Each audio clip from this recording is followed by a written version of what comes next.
Okay, so now we're up to cutting and filling the cake. So the first thing we're going to do is we're always going to make sure the cake is centered not only on the board but also on the turntable if you're using one.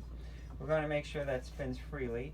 We're going to take our serrated knife, taking our gloved hand, and we're going to just cut into the cake. I am not cutting any more than about a third to halfway across. Once I know I've completed the circle, then I can continue cutting all the way through, nice and gently. Do not jam the knife through the cake, or it's going to come right out the other side and cut you really, really badly on this hand. By the same token, you never want to cut to yourself, because if that's a bad cut, the cut in the abdomen is going to be much worse. So again, for the next cut, I'm going to go about halfway down between here. I'm going to just mark it gently. Once I do that, cutting back and forth with the serrated knife, and I've marked it all the way around right there. Now I can cut all the way through the cake. When I have done that successfully, I will have 3 equal pieces of cake. Hi everybody, we are now up to the third and final stage of the cake lecture. We are going to do all of the following at this point. Hopefully you have made your cake, baked it and cooled it. Hopefully you've been practicing your borders, your writing, and your flowers. So now we're going to kind of put it all together. So we're going to set up the cake, we're going to ice the cake, and we're going to decorate the cake. Every student's going to have a pre-baked and cooled cake. We're going to cut and fill it. That's the first thing we're doing today. Then we're going to ice the cake, which is putting the icing on the outside. Then we'll put a border on the cake. Then we're going to write on the cake, and finally we will put flowers on the cake. So we will begin with cutting and filling the cake. Some things to remember: we're always going to use a serrated knife. We're always going to cut away from you. We're only going to cut halfway through the cake and then spin it. We'll put a border around each tier or each level, and then we're going to put the filling inside the border. So with that being said, we will begin with taking our cake. We put it on a circle. I had mentioned before it's going on a circle that's slightly larger, 7 1/4 of an inch, and this is 7-inch cake. There is no right or wrong if you want to go upside down or right side up on the cake. That's the first thing. We're going to try to work in the center of the turntable. This turntable will spin freely. If you don't have a turntable at your home, as I mentioned, you can use either some kind of flat surface, a plate, or of course you could just go right onto the table. It's certainly easier with a turntable, but not necessary. So if you haven't already purchased one and you want to just do it in your hand, you may do so. Alright, so the videos don't become too long and I can upload them. We'll stop here and then we'll come back to cutting and filling the cake. Okay, we're now up to filling the cake. Now, when we fill the cake, the first thing we want to do is we want to set the cake pieces up in the order that we're going to work. Everybody has a different opinion as to what should be the top of the cake. Some people always use the top, which came out of the oven, and some people use the bottom because it's flat. It will give you a nice level surface. That's just a personal preference, or whoever you're working for, whatever they tell you, if they have a preference. Now, the next thing we're going to do is we're going to take our bag. Now, if you remember, this was our border bag. This is what we're going to make a border with. Not only are we making a border that's visible on the cake on the outside, but we're also going to make a border on the inside of the cake. The reason we do that is because as we take our filling, which in this case is cannoli with chocolate chips, and we are going to spread our filling around, and that border is now going to stop the cannoli filling or whatever filling it is from leaking out and showing on the sides of the cake. Now, if there's some imperfections here, it's not so much of a problem because we're going to put our next layer on top. We're going to press it down and that'll fill in all of those little spaces. One thing we do want to keep in mind is if we did not cut the cake level and you have a low side and a high side, you always want to match them so that the cake is still level. So the next thing I'm going to do is I'm going to take that border bag. I'm going to take another round in with the filling. And this is a 3-layer cake. You do not have to make a 3-layer cake. You can certainly make a 2-layer cake if you'd like. And just so you know, this is cannoli filling. And we added some chocolate chips to it. So that's what's going to be the filling inside of this cake. From here, I am going to spread my filling around using our spatula. If you're having trouble, you can certainly use your offset spatula or even the back of your knife to help spread out your filling. So we'll just take this and we will spread that around. We have some chocolate cake mixed in with our chocolate chips. It looks even more delicious than it did before. And the last thing we're going to do is we're just going to put the top of the cake right on there, and I'm going to press it down. From there, you will see you have a 3-layer cake that's nice and even, nice and flat, and we are going to prepare this to get iced right now. Alright, the next thing that we're going to do is we're going to ice the cake. In order to ice the cake, the first thing we have to do is, as I said, we're going to make sure it's nice and level, and that all the levels, all the different layers are even and everything is not sticking all out. Now, you have one of two options on how to ice the cake. The first option is, if you don't own a turntable and you feel comfortable picking it up, you can put the cake on your 5 fingers and you can spin it around that way, and you can scoop up some icing and you can just apply it on its side. So something like this. We're just taking the spatula. Notice that the icing is nice and soft. Again, if you have something out of the can or out of a jar, if you didn't make it, I obviously suggest you make it, but if you can't, that is one option to soften it and then to apply it as such. Just taking the spatula, moving it around, and then you'll go to the next spot. So that's option 1. Option 2 is if we want to take the pastry bag, and you can do this by either going vertically up and down on the cake, covering up the cake that way, and make sure you go all the way down to the bottom and all the way up to the top.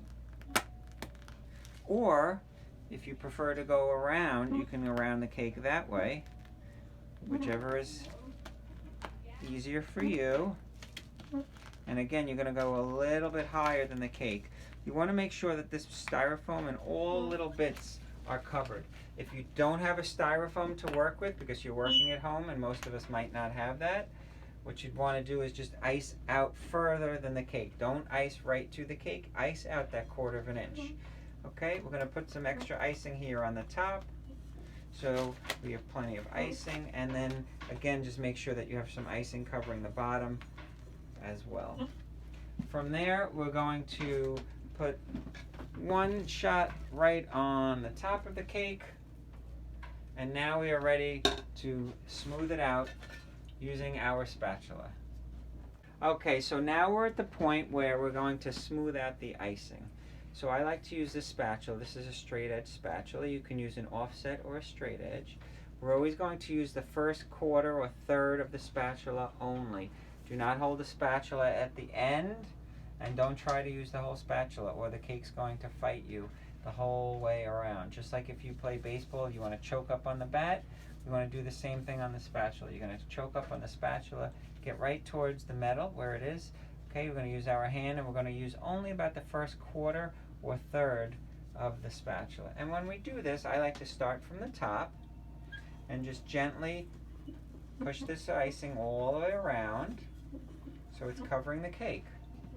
Once we've done that, I am going to hold the spatula at a slight angle, not flat because it's going to rip all the icing off, and not straight up and down, but at a slight angle. Again, not up and down and not totally flat, at a slight angle. From there, I am going to spin the cake on the turntable, just gently pushing. Now you see how easy that was to level the cake. If you're doing this at home, obviously, then you don't have a turntable and you haven't done this before, that is not going to be done as easily as it just looked on there. It's going to take some practice. The next thing we're going to do is we're going to take the spatula, we're going to hold it literally straight up and down, perpendicular to the cake. But instead of trying to get that icing on the side flat, and instead of, again, holding it at a 90-degree angle, so not flat and not at a 90, we're going to put it at a slight angle, and we're going to spin the cake. I'm just on the wrong side here, so we're going to have to just switch sides, and we will show you here. All I'm doing now is pressing the icing up against the cake gently. Okay, I'm not trying to do anything else but press it up against the cake so it's not falling off. Okay, once we get that done, we're going to end up stopping this video in a second so that we can get it not too long, and then we'll show you how to comb the sides and do the borders. Okay, so looking at this sheet, so far we're putting the icing on the cake. We talked about it going vertically or side by side, piping it or hand applying it with the spatula. We pressed it against the side using a spatula. And then we combed, or you can use a straight edge if you don't like the comb, just to flatten the sides. The last thing we're going to do is we're going to pipe on the borders on the top and the bottom. Now, if you've been practicing your borders, this shouldn't be that difficult. We're going to work either on the turntable or whatever surface that you have, and just piping back and forth that pattern that we were practicing. It's up and down and all around. The purpose of the borders is really just to cover up any of the imperfections that are there where you didn't ice perfectly the first time. So we're just going to go back and forth. You can probably watch the video 1,000 times until you get it just right and see what it looks like that we have our finished top border and our bottom border. From here, the next thing we're going to do is we're going to write on the cake. Hopefully you've been practicing your writing also. This one is going to be in blue. I made up a writer, but again we can use the paper cone folded over. I will show you that now. Okay, once we have smoothed out the sides of the cake, the next thing we're going to do is we're going to give it some kind of pattern on the side. Again, this is the cake comb. You should have one in your kit. It has 3 different sides. There's no right or wrong on which way or which size to hold it. I'm going to do something in the middle, and the way we're going to do this is once again at an angle, not at a 90-degree perpendicular, but at a 45. I'm going to just gently, first I'll show you this way, gently press the icing up against that edge up there, and then I'm going to come down the side of the cake like that. So again, I'm going to spin it just at an angle like that, and then I'm going to come down on the side of the cake. So here we go. I'm just gently pressing that little edge up against the top, and now I'm coming down the side of the cake at an angle, and I'm just pulling off some of the icing, leaving that imprint on the side. Okay? And that's pretty much all there is to getting the side border. Again, I don't expect any of you to be able to do this the first time. It's a difficult task. If you have problems with it because it's icing and you messed it up and it doesn't look pretty, all you need to do is add a little bit more icing. You can practice this endless amount of times. You add a little bit more icing, and then we can come around and we can put that icing back on the same way and smooth it out. Okay? From there, we're going to transfer the cake onto a board, or if you don't have a board at your house, you're going to use a plate. I'm putting down a little bit of corn syrup on there so the cake stays in place. I'm going to take my spatula. If you're working on a turntable or a regular table, you'll spin that around. You can lift up your cake as such and place it down in the middle of the board or whatever the cake plate is that you're working on. Okay? From there, we're going to work onto the borders, and then we'll talk about writing and the flowers. Okay, so as you can see, the final stage we're going to work on now is decorating the cake. We're going to be writing on the cake first, applying the flowers, and piping on the leaves. We always write on the cake first so that we know that we have enough room and we don't want to run out halfway through the word. So to review on how to make a writer, we're going to take a piece of paper, preferably parchment paper. We'll cut it into a rectangular shape or triangular. I'm working with rectangular, remembering the point is up at the top here. We're going to take our hand and curl that paper right over, and then we'll take the opposite corner and we'll go around in a circle. Once we have our cone shaped, we can put in whatever color icing that we want, and then we will close the top. From there, we're going to take the cake. I like to write on a table rather than up on a turntable because it's a much lower angle and it'll be easier to spot. So on this cake, we're going to write Happy Birthday, Sam. And we're going to just figure that birthday is the longest word, so that's going to be left in the middle.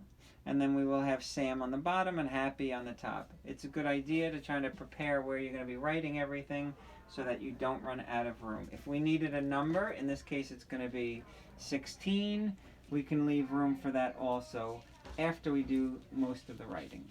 So, holding the writer in our right hand, squeezing down, our left hand is going to guide and we will just roll up our sleeves, and we will begin with an exaggerated H, and then happy, and then we'll write birthday, and then we will add the name at the end. Alright, and Sam is a nice short name. That's not always the case. Sometimes we have some really long, complicated name. Okay, there we go, and we'll come back to the flowers in a couple minutes. Okay, so now what we're going to do is, just like before, put the little centerpiece down. We'll come around with the flowers. Hopefully you've practiced this enough, so this should be kind of second nature to you. We're going to take our scissors, lift off the flower, and we'll just stick it right there on the cake. We did add the 16th. I just had to check on that before. I'm going to put another blob down in the center of the rose nail. We'll make our little cones. We'll come around and we are going to pipe our little leaves on the rose. We'll take our scissors again and we'll put that flower right over there. And we'll do a different shade of blue, a little bit more turquoisey. We'll just make this flower a little bit smaller because we have less room to work with. So we'll just add a couple of petals, and then we'll take our scissors and we'll take our flower, and from there the last thing we'll take is our leaf bag, which we talked about before, and we are going to just pipe on some leaves around there, up there, and cover up any of those marks. And that, my friends, is a completed cake for Sam and for you guys to look at, and hopefully your cake will come out somewhat decent. You'll get those up on the website and we will take a look at them. Any questions, like I said, feel free to email me and I'll try to get back to you within a day for those. Thank you.